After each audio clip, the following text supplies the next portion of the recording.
Kalibata.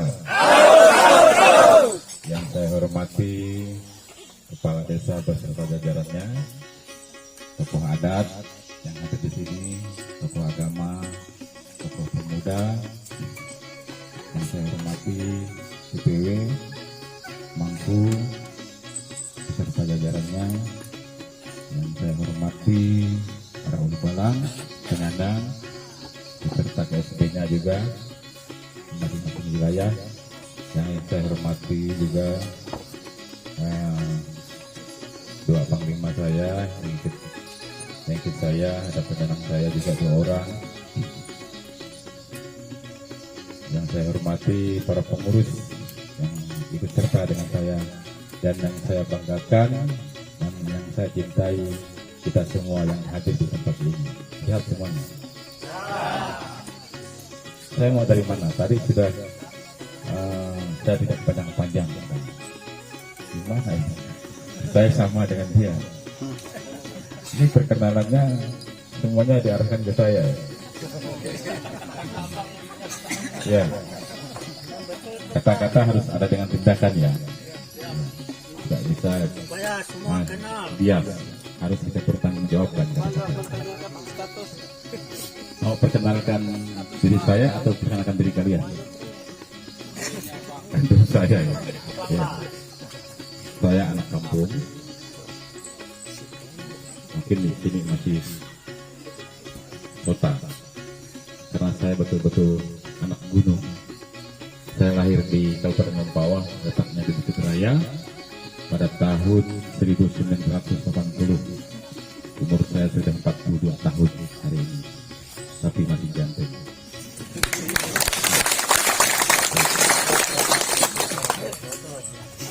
Saya berasal dari Kabupaten Mempawah. Orang tua saya yang laki-laki berasal dari Kabupaten Landak, letaknya di Setengah Tumila, Semakin. Mama saya berasal dari, dulu sebenarnya Mempahulu namanya, karena tergabung dengan Kabupaten Landak, ya, masuk Kabupaten Landak juga, letaknya di Sompak. Silsilah keturunan mama saya juga dari keturunan Panglima naik Bandung atau Sompak, yang saya kenal di zaman kerajaan. Jadi bapak saya juga sama dari Macan, dan terus terakhir ketika saya meninggal 2016 juga Panglima, itu jatuh ke saya. Semua itu harus kami bertanggung jawabkan darahnya, tidak bisa kami harus kami tinggalkan. Sama dengan kalian, saya juga orang biasa, tapi saya punya tekad yang tidak semua orang pikirkan. Saya orang kampung, saya anak miskin. Saya 2 kali kena busung lapar. Saya sering makan hanya ubi, kadang 1 hari itu 1 kali makan nasi, tapi itu dicampur dengan ubi. Anak-anak sekarang nggak pernah mikirin itu. Saya sering masuk angin, cacingan, terus saya besar. Makanya suka orang sebut pagau, kodok yang besar perutnya itu, tahu kan? Karena kemiskinan, karena saya suka bertambal-tambal itu dijahit, banyak lubangnya. Saya cuma mempunyai jana 2, baju 1. Saya sekolah sampai kelas SD, saya hanya mempunyai 1 buku saja. Tapi di Jubata memberikan saya otak ini. Yang terima kasih Jubata. Saya luar biasa. Saya kasih. Saya 1 buku tapi saya dapat juara terus. Orang yang banyak bukunya. Tidak. Saya gagal. Saya sering dibully. Saya bercerita ya karena mau dengarkan saya kan. Biar kalian orang kampung nggak ngerasa orang kampung maksud saya. Saya punya semangat. Saya punya cita-cita ingin menyatukan orang kaya. Semua itu tidak mudah, perlu modal, perlu pemikiran, perlu pengorbanan, dan perlu tekad mental yang kuat. Saya ditertawakan sama kakak saya ya. Kamu nih katanya, atau panglima saja menyatukan orang kaya. Orang kaya itu banyak yang kaya, yang berduit kita, yang pintar. Tidak mampu mereka tuh menyatukan orang kaya. Kamu hanya modal panglima menyatukan orang kaya. Ketawa. Tapi dari hati saya, tekad itu terus menuju saya. Nah, kan kalau tidak ada kampung kan tidak ada kota.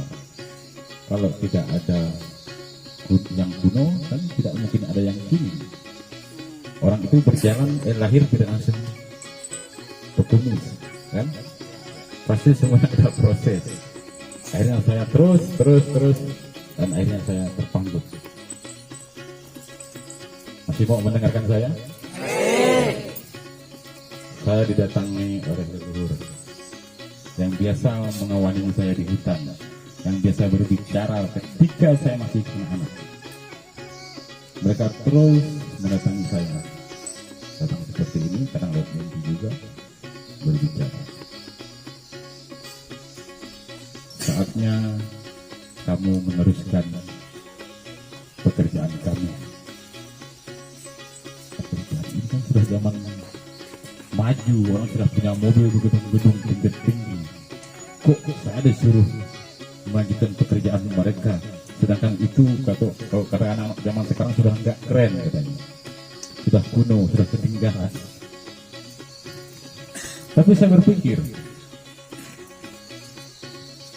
kemungkinan ini kali yang diceritakan oleh leluhur kayak kakek saya yang dulu yang masih hidup, kamu akan dipakai orang, kamu akan memerintah orang, akan didatangi orang dari berbagai daerah akan datang kepada kamu. Tapi saya sebenarnya tidak yakin saja pada waktu itu ya. Tapi Jubata berkehendak, saya memulainya di tahun 2013. Itulah lahirnya pasukan merah pertama, ya, yang saya lanjutkan dari kakek saya dulu, yang angkatan saya 2013. Tepuk tangan.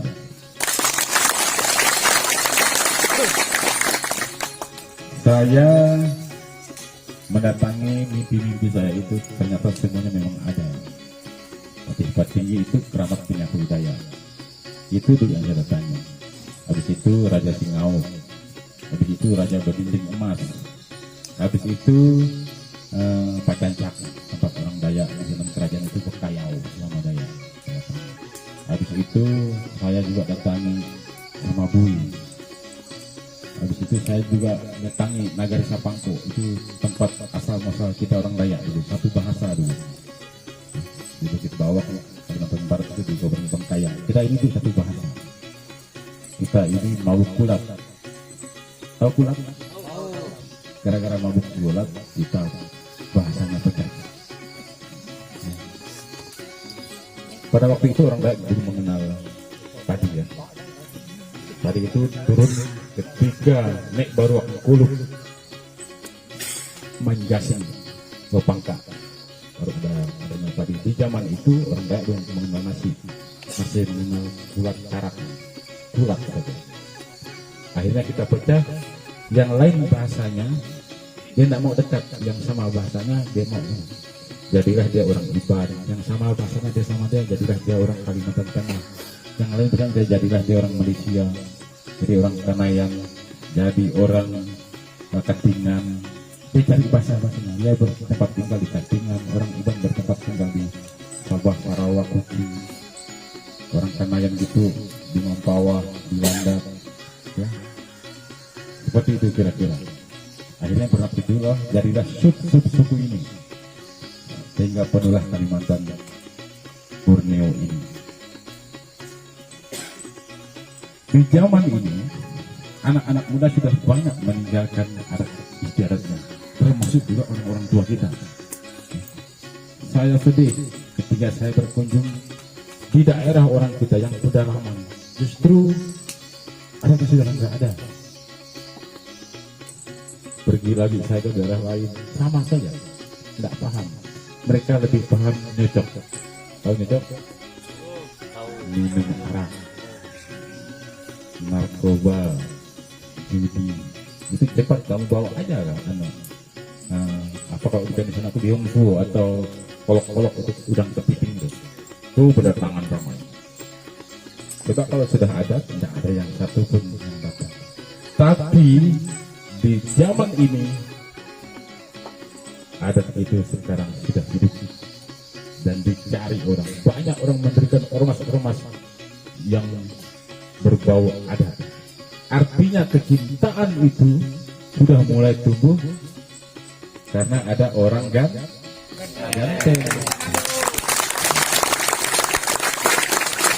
Daya sudah mulai diperhitungkan. Daya sudah mulai disegani, dihormati, jangan main-main. Karena ada PG di situ. Saya bagikanlah semuanya ini kepada semua orang-orang Dayak di kampung-kampung. Jangan malu menjadi orang kampung. Jangan malu tidak sekolah. Jangan rendah diri. Rendah diri itu boleh di hadapan jubata, ya. Rendah hati itu yang boleh di hadapan teman-teman, di hadapan semua orang. Ya. Sekarang sudah banyak ormas-ormas yang mengikuti TPBL. Ya, mudah-mudahan mereka sama tujuannya dengan kita, berkembang dengan baik, merubah pola pikir orang Dayak, memajukan orang Dayak, membela orang Dayak, mengangkat hak-hak dan martabat orang Dayak. Tujuan TPBL itu hanya menyatukan orang Dayak dan mengangkat adat budaya tradisi orang Dayak. Karena apa? Manusia tanpa adat, tanpa budaya, tanpa tradisi, ibarat pohon tanpa akar, yaitu mati. Sama halnya dengan iman tanpa perbuatan, tong kosong nyari, kira-kira seperti itu. Jadi adat budaya tradisi itu adalah identitas kita.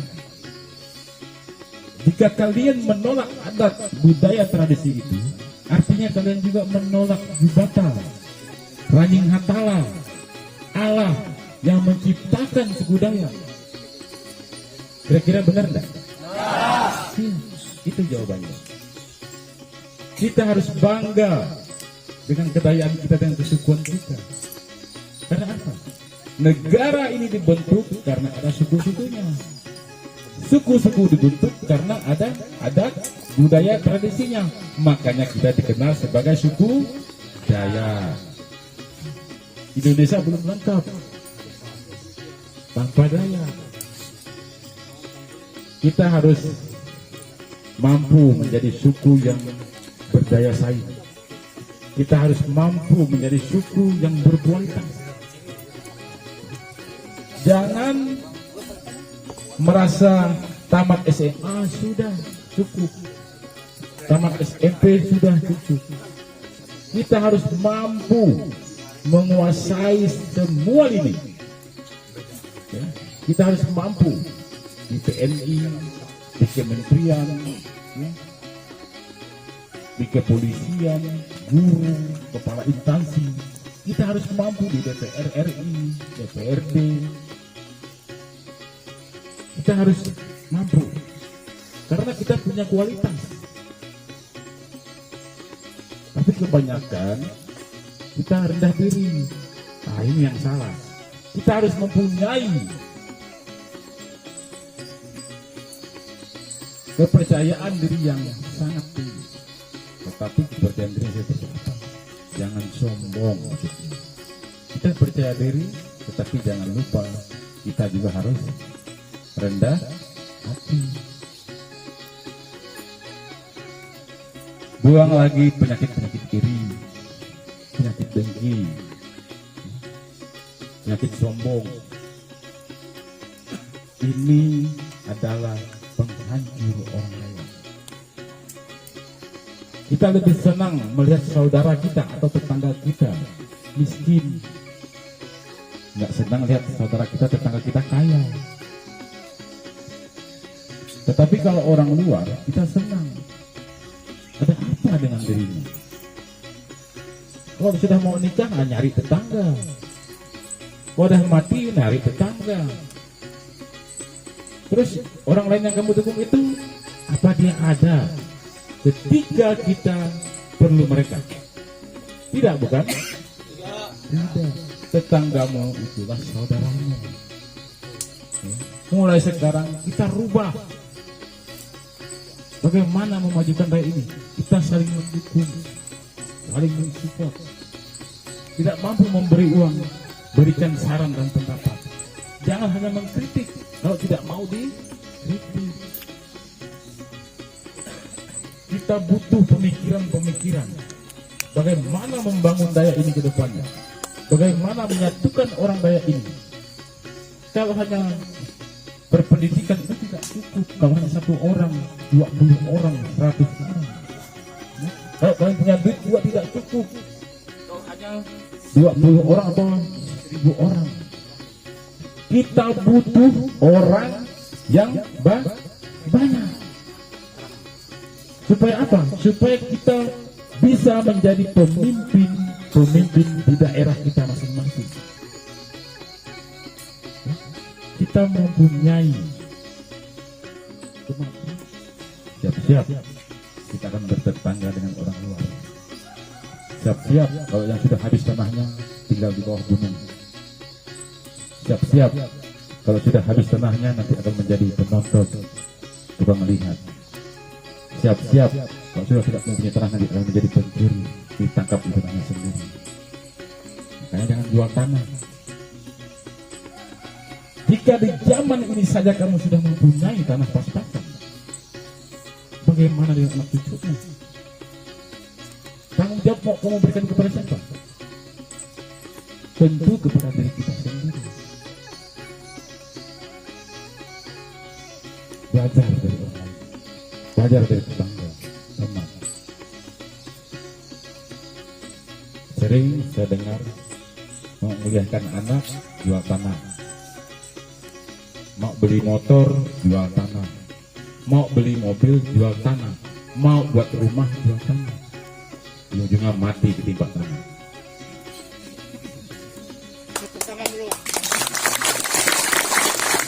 Kita harus berpikir cerdas. Jika di zaman ini saja kita sudah mempunyai tanah pas-pasan, saya pastikan anak cucu kita akan menjadi pengemis, akan menjadi orang buangan. Bahkan mereka lapar di tanah yang kaya ini. Ibarat tikus mati di dalam lumbung padi. Makanan banyak, tapi cuma bisa dilihat karena sudah punya orang. Jadi jual tanahnya. Ujungnya apa? Mati, bukan? Seperti itulah kita nantinya jika tidak mempunyai tanah. Ini sudah punya orang semua, saya lihat. Ini baru di zaman ini. Buat jalan, betul? Dikerjakan. Semuanya itu antualok. Bohong mereka itu. Mereka perampok yang membodohi orang-orang itu. Semua itu belum terlambat. Yang ada itu kita selamatkan. Ya? Kita selamatkan. Jangan membiarkan kawan teman saudaramu menjual tanahnya ditegur. Lihat orang lain datang ke Kalimantan ini hanya bawa biji peler 2 biji. Hidup mereka bisa kaya mereka. Mereka jual bakso, jual ikan hari-hari, tetot. Jual pakaian, tetot. Kita jual tanah untuk beli bakso, jual tanah untuk beli ikan, jual tanah untuk beli pakaian. Lucu bukan? Mereka jual bakso untuk beli tanah kita, jual bakso untuk memulihkan anaknya, untuk buat rumah, untuk beli mobil. Kita jual tanah untuk beli bakso, ujung-ujungnya apa nanti? Nah, tinggal di bawah gunung. Kalau ada yang mau menerima, ini yang harus kita pikirkan mulai dari sekarang. Kita harus cerdas. Sampaikan kata-kata saya ini kepada saudara-saudara kalian. Semoga bisa diselamatkan. Mau menyampaikannya? Mau. Itu harus disampaikan kepada semua orang kaya. Supaya apa? supaya Dayak menjadi hebat, cerdas, mampu berdaya saing. Bekerja jangan pemalas, jangan mabuk, jangan narkoba, tabung uangmu, kelola tanahmu sendiri, tanami sawit sendiri. Banyak yang bisa kita usahakan. Saya mau mengajarkan kalian kunci sukses. Agusta, berapa rokokmu satu bungkus? Sini rokokmu. Enggak apa-apa. Selesai. Dengan modal ini harganya 35.000. Kalian menabung dengan modal 30.000 saja. 30.000 kalikan 30 hari berapa? 900. Kalikan 12 bulan. 10.600.000. Kalikan 5 tahun. Hanya dengan 30.000. Orang Dayak pada lihat duit 30.000 untuk uang rokok, untuk uang sayur, untuk uang minyak. Coba kalian tabung 30.000 saja. Kalian mempunyai mobil, rumah, motor. Ini uang 30.000 kalian sia-siakan. Coba ditabung. Apalagi kalian 100.000, 50.000 menjadi orang kaya kalian di tanah ini. Rubah mulai sekarang pola pikir kita. Manfaatin dari hal-hal kecil supaya Dayak ini bisa menjadi Dayak hebat. Terima kasih. Adil Kak Salino, bagi Kak Saruga, Dasengat Kak Jubata. Dayak. Terima kasih.